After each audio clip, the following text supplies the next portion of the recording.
And while we were there, we would stay at the main house where my grandfather was.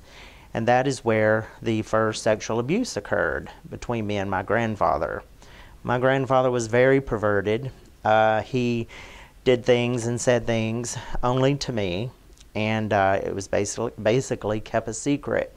Eventually, she remarried. She married her third husband, who was a policeman, and he was very mean. And that marriage lasted for a few years.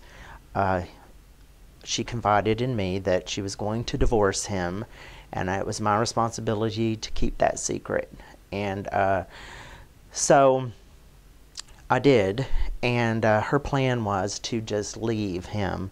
And so she decided to take her two children and leave me with a family friend. And so she did so, and that was where another sexual abuse took place.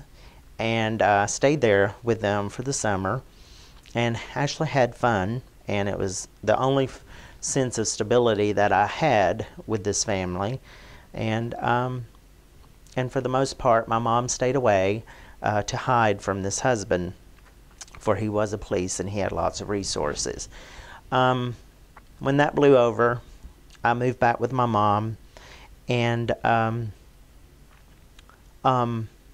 we fell into the same roles. My brother and sister by this time was full-time with my dad. And I was probably 14 years old, and these feelings began to grow even more. I was not noticing girls.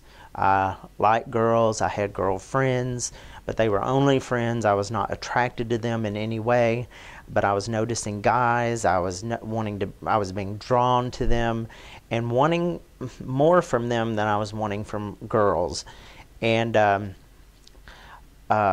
realizing that something was wrong, but I didn't know what it was. I didn't know what to call it. And we lived in a small southern town, and there was really no one I could talk to about it. So I just decided to keep it a secret. And so further along, as time progressed and I got older, my hormones, puberty came along, and I started realizing what I was dealing with, and that was dealing with homosexuality. And I knew that I could not open up and discuss it with anyone, because we were in the South, and I was already having a very difficult time in school. I was bullied because of being feminine, being overweight as a child, and I had no support at home. My mom didn't have a clue, and my brother was this macho kid who played sports and who was just popular, and my sister was popular, so I was sort of just fell through the cracks. So as I go about the process of healing, self-discovery, realizing that there was sexual abuse, forgetting that there was sexual abuse. The mind is a wonderful thing. It blocks out things you do not, as a child, you do not want to experience or relive.